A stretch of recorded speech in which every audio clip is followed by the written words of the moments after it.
के दौरे को लेकर कल सीएम का गुजरात का दौरा, जहां पर दोपहर 2 बजे अहमदाबाद के लिए मुख्यमंत्री भजनलाल रवाना होंगे। पूर्व सीएम विजय रूपाणी को श्रद्धांजलि अर्पित करेंगे अहमदाबाद में, और इसके बाद अहमदाबाद से सीधे जैसलमेर जाने का कार्यक्रम है सीएम का। कल मुख्यमंत्री के दौरे को लेकर के महत्वपूर्ण जानकारी, इस वक्त की सबसे बड़ी खबर। सीएम कल दोपहर 2 बजे पहले अहमदाबाद के लिए रवाना होंगे, जहां पर पूर्व सीएम विजय रूपाणी को श्रद्धांजलि अर्पित करने के बाद अहमदाबाद से सीधे जैसलमेर पहुंचेंगे। ये बड़ी खबर इस वक्त की। ये हमारी पूरी तैयारी है। कल हमारी मीटिंग भी थी बीजेपी कार्यालय में। माननीय मुख्यमंत्री जी 21 तारीख को योग दिवस में शामिल होंगे, तो हो सकता है 20 तारीख को शाम को यहाँ आएंगे, नाइट होल्ड जैसलमेर करेंगे, सुबह मॉर्निंग में 5 बजे तक खूड़ी पहुँचेंगे, ऐसा है। माननीय मुख्यमंत्री जी ने देश के मुखिया भी विशेष इस योग दिवस पे संदेश देंगे, और प्रदेश के मुखिया भी यहाँ आ रहे हैं। प्रदेश के मुखिया का जैसलमेर का बहुत बड़ा लगाव है। वो सोचते हैं, जैसलमेर के प्रति उनकी सोच है कि सीमांत जिले पे जाए योग दिवस मनाया जाए। पूर्व में भी हमारे समकी-थोरा में हुआ था। अब कि हमें बहुत बड़ा गर्व हो रहा है, खूड़ी विलेज में थोरा पे योग दिवस मनाया जा रहा है। इसका एक संदेश पूरे देश में जाएगा, देश में नहीं जाएगा, विश्व में जाएगा कि सीमांत क्षेत्र पर योग दिवस मनाया जा रहा है। और इस योग दिवस पर विशेषकर हमारी भारतीय जनता पार्टी के सभी कार्यकर्ता मंडल स्तर पर वहाँ पहुँचेंगे, आम जन भी वहाँ पहुँचेगा, हम भी उनका वेलकम करेंगे। वैसे कल शाम को आ रहे हैं, तो कल शाम को भी हमारा स्वागत है। वो एरोड्रम से जैसे ही निकलेंगे, और वहाँ आने के बाद में हमें बड़ी खुशी है। तो वहीं प्रदेश में पंचायत और निकाय चुनाव से पहले सियासी जमीन को पुख्ता करने की कवायद तेज हो गई हैं। बीजेपी अब अल्पसंख्यक समुदाय पर फोकस कर रही है। मोदी सरकार के 11 साल पूरे होने के मौके पर संकल्प से सिद्धि तक अभियान के तहत बीजेपी का अल्पसंख्यक मोर्चा 38 प्रमुख दरगाहों और धार्मिक स्थलों पर चौपाल कार्यक्रम आयोजित कर रहा है। बीजेपी का प्लान, संगठन पर ध्यान। संगठन होंगे सशक्त, बड़ी मशक्कत। माइनॉरिटी पर मंथन, मजबूत होगा संगठन। प्रदेश में बीजेपी मिशन मोड में आ चुकी है। बीजेपी में अब कांग्रेस के परंपरागत वोट बैंक कहे जाने वाले अल्पसंख्यक समुदाय को साधने की रणनीति पर काम शुरू हो गया है। प्रधानमंत्री मोदी के नेतृत्व वाली सरकार के 11 साल पूरे होने पर बीजेपी अल्पसंख्यक मोर्चा ने संकल्प से सिद्धि तक चौपाल अभियान की शुरुआत की है। इस अभियान के तहत प्रदेश के 38 प्रमुख दरगाहों, मदरसों, चर्चों और गुरुद्वारों के बाहर चौपालें लगाई जा रही हैं। बीजेपी का संकल्प से सिद्धि तक अभियान 10 जून से बीजेपी का शुरू हुआ। संकल्प से सिद्धि तक अभियान। कांग्रेस के परंपरागत वोट पर भाजपा की नजर। बीजेपी ने अल्पसंख्यक मोर्चा के जरिए जन कल्याण योजनाओं का बनाया मास्टर प्लान। चौपाल कार्यक्रम के लिए प्रदेश की प्रमुख 38 दरगाहों को किया गया चिन्हित।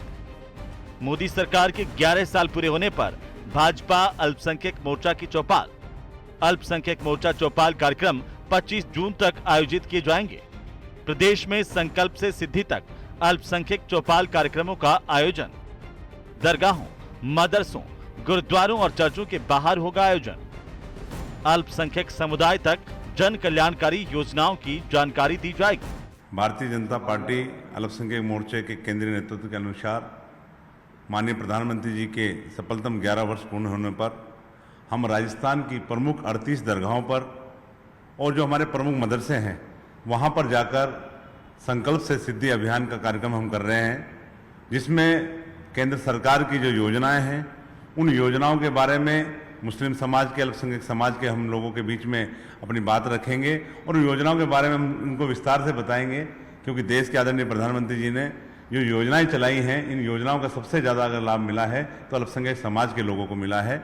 उसी को लेकर और 11 साल में जो उपलब्धियां माननीय प्रधानमंत्री जी की रही हैं, उन उपलब्धियों को हमारे समाज के लोगों के बीच में जाकर जो हमारी प्रमुख दरगाहें हैं उन दरगाहों में हम जाकर चौपाल करेंगे, और चौपाल के माध्यम से पार्टी के जो ये कार्यक्रम हुए हैं इनको हम आगे बढ़ाने का काम करें। बीजेपी का मानना है कि पीएम मोदी के सबका साथ, सबका विकास, सबका विश्वास विजन को धरातल पर उतारने के लिए अल्पसंख्यकों से सीधा संवाद जरूरी है। इसीलिए ये चौपालें जनसंवाद और जागरूकता का जरिया बन रही है। 25 जून तक चलने वाले इस अभियान में हर जिले और हर नगर को शामिल किया गया है। बहरहाल चुनाव से पहले सियासी समीकरणों को साधने की कवायद तेज है। अब देखना होगा कि अल्पसंख्यक समाज तक बीजेपी की ये पहुंच राजनीतिक समीकरणों में कितना बदलाव लाती है। न्यूज 18 राजस्थान के लिए जयपुर से सुधीर शर्मा की रिपोर्ट। तो वहीं पूर्व मुख्यमंत्री अशोक गहलोत ने बीजेपी सरकार पर निशाना साधा है। गहलोत ने एक्स पर पोस्ट की जिसमें लिखा है कि आखिरकार कांग्रेस सरकार के मेरे पहले कार्यकाल में मैंने राजीव गांधी स्वर्ण जयंती पाठशालाएं खोली थी, जिनका उद्देश्य था कि एक भी बच्चा शिक्षा से वंचित नहीं रहे। कई बार ऐसी परिस्थितियां होती हैं कि नामांकन भले कम हो, परंतु उन विद्यालयों को जारी रखना आवश्यक होता है। जैसे कहीं बड़ी कंस्ट्रक्शन साइट के पास मजदूरों के बच्चे पढ़ें या दो स्कूलों के बीच बड़ा हाईवे हो जिसे बच्चे पार न कर पाएं। राज्य सरकार को बिना किसी प्लानिंग के स्कूलों को बंद करने की प्रक्रिया रोकनी चाहिए और स्थानीय जनता जनप्रतिनिधियों से राय लेकर के ही ऐसा कोई फैसला करना चाहिए। अशोक गहलोत की ये एक्स पर पोस्ट और इसके जरिए उन्होंने निशाना साधा राज्य सरकार पर। लिखा है कि राज्य सरकार को जनप्रतिनिधियों से राय लेकर के ही ऐसा कोई फैसला करना चाहिए। और साथ ही साथ अशोक गहलोत ने यह भी लिखा है कि राज्य सरकार को बिना किसी प्लानिंग के स्कूलों को बंद करने की प्रक्रिया रोकनी चाहिए।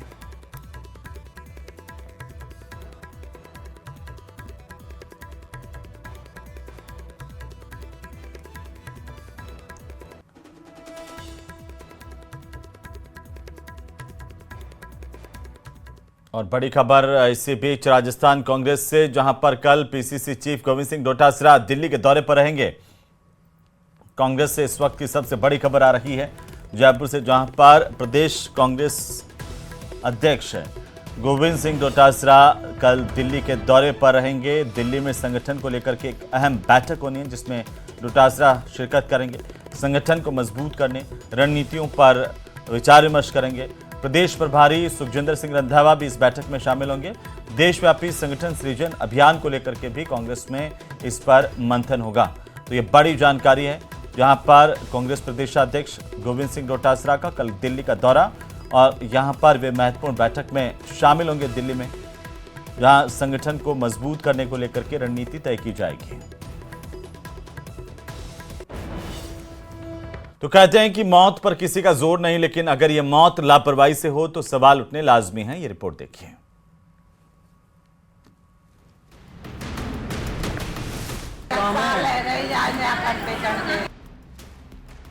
तस्वीरें दो लेकिन कहानी एक। करंट बना काल। गम और गुस्से से भरी ये दो तस्वीरें देखिए। क्या मौत की इन तस्वीरों से बचा जा सकता था?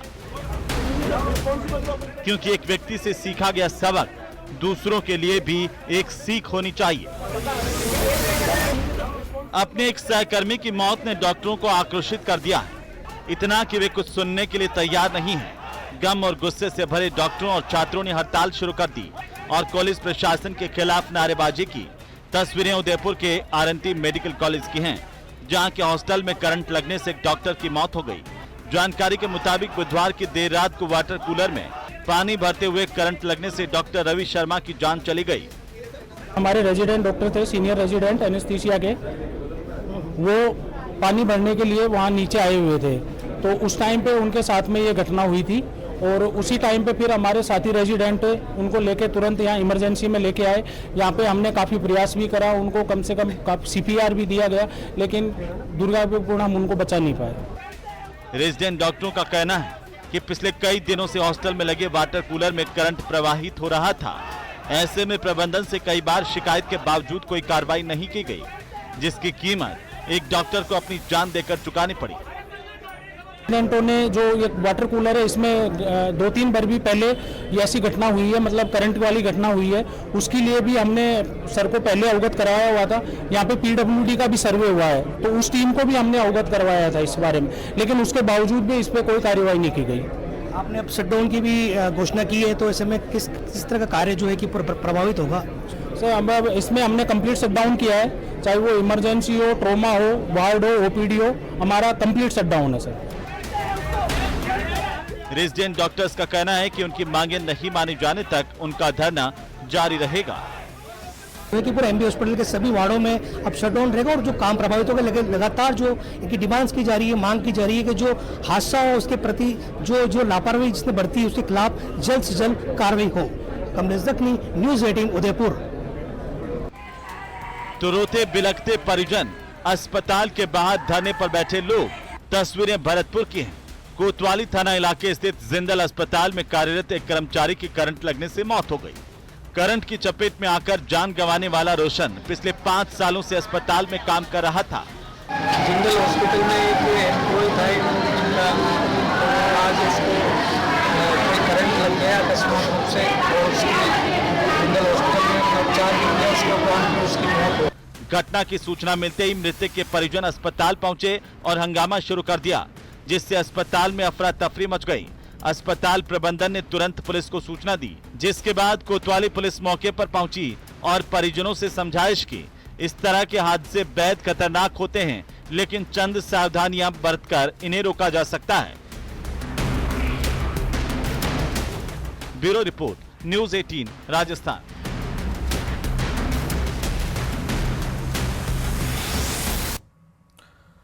तो वहीं राजस्थान लोक सेवा आयोग यानी कि आरपीएससी की ओर से स्कूल लेक्चरर और कोच प्रतियोगी परीक्षा 2024 और सहायक आचार्य कॉलेज शिक्षा परीक्षा निर्धारित समय पर आयोजित करने की जानकारी दी गई है। गुरुवार को आरपीएससी ने प्रेस कॉन्फ्रेंस की और ये जाहिर कर दिया।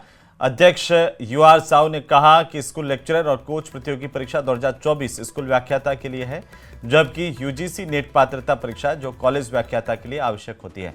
यूजीसी द्वारा प्रतिवर्ष जून और दिसंबर में 2 बार नेट की पात्रता परीक्षा आयोजित की जाती है।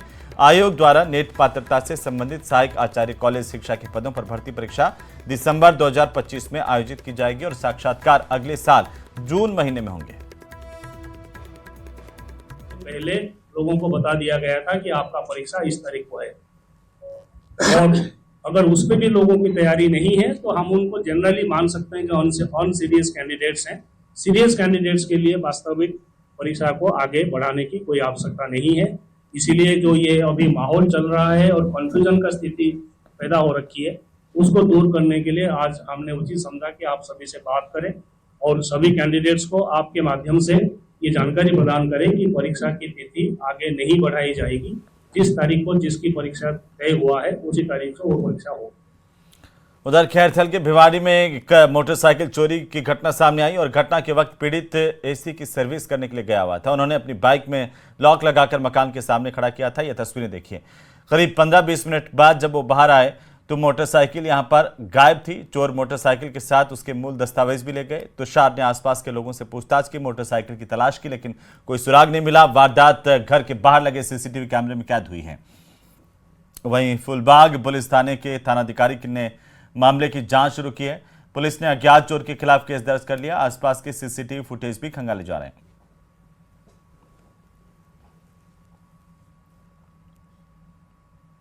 उधर जालोर के बागरा थाना इलाके में गांव में सरकारी स्कूल के शिक्षक द्वारा रात में एक युवती के घर में घुसकर छेड़छाड़ करने का मामला सामने आया। यह घटना बुधवार रात की बताई जा रही है, जब रात को सरकारी स्कूल के शिक्षक ने पड़ोस में रहने वाली युवती से छेड़छाड़ की है। इसके बाद युवती द्वारा चिल्लाने पर उसके भाई और परिजन मौके पर पहुंचे। तब तक आरोपी शिक्षक कथित तौर पर वहां से फरार हो गया था। परिजन जब मामले की तह में गए और पीड़िता के साथ पूछताछ की तो पता चला कि आरोपी टीचर युवती को पिछले 4 महीने से ब्लैकमेल करते हुए रेप कर रहा था। जानकारी के अनुसार ये इस लड़की की उम्र 18 साल 2 महीने बताई जा रही है, जबकि 4 माह पहले युवती नाबालिग थी। उस दौरान भी उसका शारीरिक शोषण किया गया था। उधर डॉक्टर राकेश बिश्नोई सुसाइड मामले को लेकर के लगातार सरगर्मियां तेज होती जा रही है और यह मामला गर्माता नजर आ रहा है। डॉक्टर के सुसाइड के 6 दिन बाद भी पीड़ित परिवार लगातार धरने पर बैठे हुए हैं और न्याय की गुहार लगा रहे हैं। वे सरकार से न्याय की मांग कर रहे हैं। परिजनों का आरोप है कि डॉक्टर राकेश बिश्नोई ने फार्माकोलॉजी डिपार्टमेंट के एचओडी डॉक्टर राजकुमार राठौड़ के मानसिक उत्पीड़न से परेशान होकर, तंग होकर के इस तरह का कदम उठाया।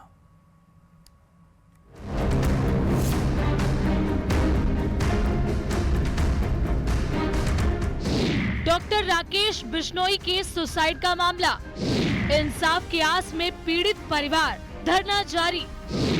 एसएमएस अस्पताल की मोर्चरी के बाहर डटे परिजन, एचओडी डॉक्टर राजकुमार राठौड़ की गिरफ्तारी की मांग।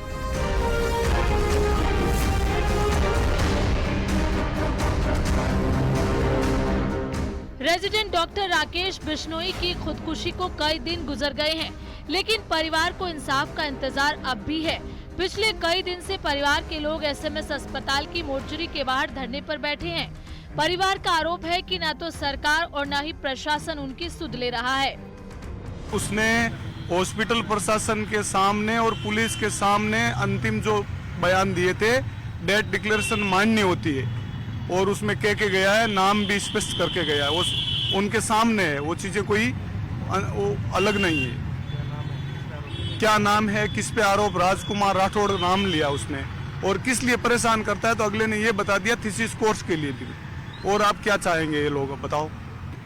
गवर्नमेंट एक कमेटी बना के ये ठोस कदम उठाए कि रेजिडेंट डॉक्टर जितने भी है, राजस्थान हो चाहे ऑल इंडिया हो, इस तरह की घटनाओं की पुनरावृत्ति नहीं हो, क्योंकि ये डॉक्टर मरते जा रहे हैं दिनों दिन। ये एक तरह को भारत सरकार का और आम जनता का नुकसान है। परिवार शासन और प्रशासन पर गंभीर आरोप लगा रहा है और मांग कर रहे हैं कि आरोपी एचओडी डॉक्टर राजकुमार राठौड़ को गिरफ्तार किया जाए। वहीं सांसद हनुमान बेनीवाल भी इस धरने में शामिल हुए। उन्होंने भी सरकार से परिवार की मांगों पर गौर करने की अपील की। सरकार को चाहिए कि परिजनों से बात करे, गलती किसकी है, और सीधा सीधा उन्होंने मरते समय ये कहा था कि एचओडी की वजह से मैं मर रहा हूँ, भाई मुझे बचा लो, कैसे ही करके बचा लो। तो ECMO मशीन तो चालू थी वहाँ पे, एम्स में चले जाते, उनको बचाना नहीं था ना कि और कोई राज नहीं खोल दे। इतनी हिम्मत कर, जो पता नहीं क्या क्या राज इस व्यक्ति के पास थे या क्या क्या जानते थे, वो ये एक किसी सीनियर डॉक्टर को भी नहीं भेजा। बताइए आप, कितनी बड़ी विडम्बना। और एसएमएस के अंदर 2 दिन तक इनसे सरकार का प्रतिनिधि मिलने नहीं आया। जब मैं आया था तब परिवार की क्या हालत थी मुझे पता है। आप तो बहुत से लोग हैं, सारे लोग हम एक ही संघर्ष करने वाले सरकार के खिलाफ, वो लोग जो हमेशा आपको देखेंगे सड़कों पे। परिजन आरोपी डॉक्टर की गिरफ्तारी के साथ मृतक डॉक्टर की पत्नी को सरकारी नौकरी देने की मांग कर रहे हैं। साथ ही ऐसी घटनाओं की रोक के लिए ठोस नीति बनाने की मांग भी हो रही है। जो राजकुमार राठौड़ है, उसने आसाराम चौधरी को इस मामले को रफा दफा और सेटलमेंट करने के लिए, दबाने के लिए मोटी रकम दी है। तो हम लोग ये बताना चाहेंगे कि इस तरीके के जो ये अधिकारियों के अंदर अपराधी बन के बैठे हैं और अत्याचार और अन्याय का ठेका लेते हैं, उन लोगों के खिलाफ भी सरकार कार्रवाई करे, क्योंकि आम जन आपसे यही मांग करता है। डॉक्टर राकेश बिश्नोई जोधपुर के एसएन मेडिकल कॉलेज में रेजिडेंट डॉक्टर थे। उन्होंने 13 जून 2025 को कथित तौर पर सल्फास की गोलियां खा ली थी। गंभीर हालत में उन्हें जयपुर के सवाई मानसिंह अस्पताल में भर्ती कराया गया, जहां 15 जून की रात उन्होंने दम तोड़ दिया। परिवार का आरोप है कि उन्होंने डॉक्टर राजकुमार राठौड़ द्वारा मानसिक उत्पीड़न से परेशान होकर ये कदम उठाया। जयपुर से न्यूज़ 18 राजस्थान के लिए विष्णु शर्मा की रिपोर्ट।